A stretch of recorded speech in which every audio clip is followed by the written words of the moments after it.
Sippers, sippets, welcome back to another episode of Pour Your Own Problems. I am your host, Mercy. Remember, pour your own problems.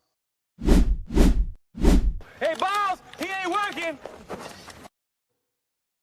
Today, we're going to discuss in California a serial child predator. He had 16 count of child molestation and kidnapping, and now he's being released. The issue is the policies that were implemented. These people's lives are ruined forever, but he gets to walk free. Let's review. A convicted child predator that a judge once called the monster parents fear the most has now been cleared for release under California's elderly parole program. He's 64 years old. His horrific crimes include 16 counts of kidnapping and child molestation. He was sentenced to 3 straight terms of 25 years to life, plus 20 years on top of that. The state's Corrections and Rehab Bureau detailing the process of his parole approval, telling Fox News Digital that on January 12, 2026, Governor Gavin Newsom referred the case back to the Board of Parole Hearings for further review, meaning he didn't agree with this conclusion. Now, at that then February board meeting, the panel reaffirmed the local county sheriff is slamming that decision here on Fox. Watch. This man's a monster. He should not be allowed out. Bottom line. Why is this parole board that's unelected, that doesn't report to anybody, making these decisions? And then also, how many more folks like Mr. Funston have been released already? We have no idea. Now, it's important to note that the governor cannot overturn there in that state parole board hearings conclusion when it's a non-homicide case. And that is why the governor cannot at this point overturn those parole board hearings rulings. And one of the victims spoke out on the Ingram angle last night. Before we get to that, I just want to say, this is why we talk about policies. This is why in this day and age, yes, I feel like, okay, maybe they were doing it for a good cause, implementing all these lighting policies years and years ago. But I think that was a overcorrection. Now you see more and more every day, whether it's whether people are looting, whether they're squatting, whatever the case may be, murder, sex abuse, especially to minors, we see it. And I remember growing up, people used to say it all the time. They give drug dealers more time than these pedophiles. And clearly we can see. In no way, shape, or form should this man be released. I'm not saying don't have empathy for somebody. I'm not saying it shouldn't be no forgiveness for anyone. But he should still be doing his time. After what I just seen, this man was clearly habitual. This was a ritual for him. This is what he loved to do. And so I'm not saying people don't deserve a second chance, but based upon his actions and based upon the actual information that was given out, he clearly needs to be still locked up. But this just goes back to us being soft on crime. And I think this needs to be reformed immediately. I have trouble conceiving, I'm going to say. I would love to have a child, and this is what this man had took from me. And, I feel like personally that's very hurtful. I have trauma. I don't trust anybody. I was told that he fantasizes still about, children and stuff. Like, why would you let this man out if this is what this man is saying? When he gets out, how do you not know if he will continue? Governor Newsom is That's just heartbreaking. That is just terrible beyond measure. Like, I can't even imagine what these children that are now adults still going through to this day.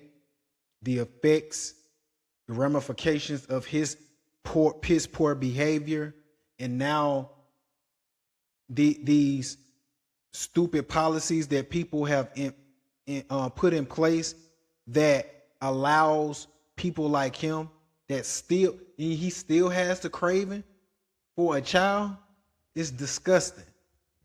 Disgusting beyond measures. I think we got to do something about this. Let's try to. I'm gonna try to bear through this. Let's see if there's more that we can get up out of this. I mentioned opposing the parole ruling and told Fox this. He said the Board of Parole Hearings is an independent agency and made this decision. The governor asked for BPH to review, and the governor does not agree with the outcome. David, I come to you first on this. There's a couple of options here. Now, if he's sort of labeled a sexually violent predator, that would mean that he could be civilly committed to a hospital instead of out in the community.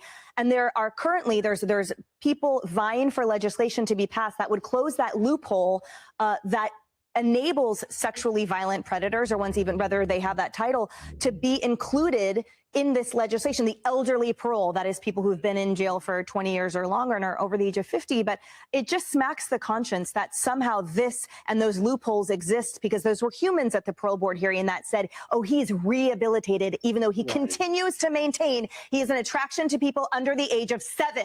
That's children. He is a monster.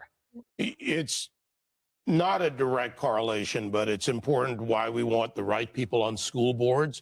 You want the right people on parole boards. You want qualified individuals. Exactly. I would take a very hard look at this parole board. By the way, I don't excuse Gavin Newsom for this reason.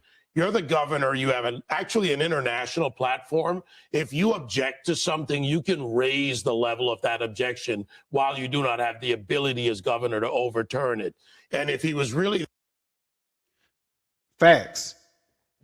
But he's so busy raging at Trump.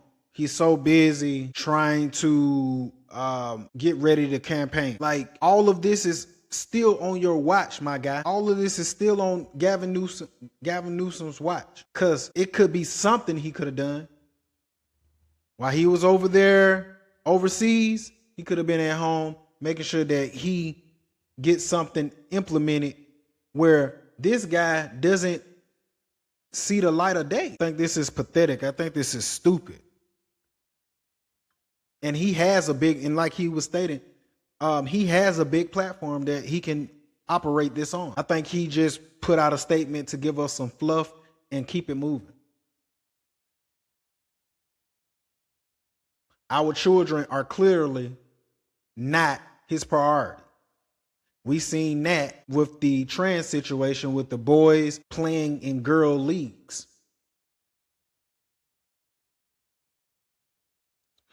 That interested, he should have raised that. Sheriff Cooper's absolutely right in assessing what this man is. And your point about the law, this is the problem with broad, sweeping laws that's often passed by, frankly, unqualified or uncaring politicians. We saw the same in North Carolina under Governor Roy Cooper, releasing criminals, over 3,500 criminals out on the streets. They have these broad applications and they don't narrow in on the really dangerous. Recidivism rates for someone like that, when you look at the Bureau of Statistics or FBI's recidivism rates, are high.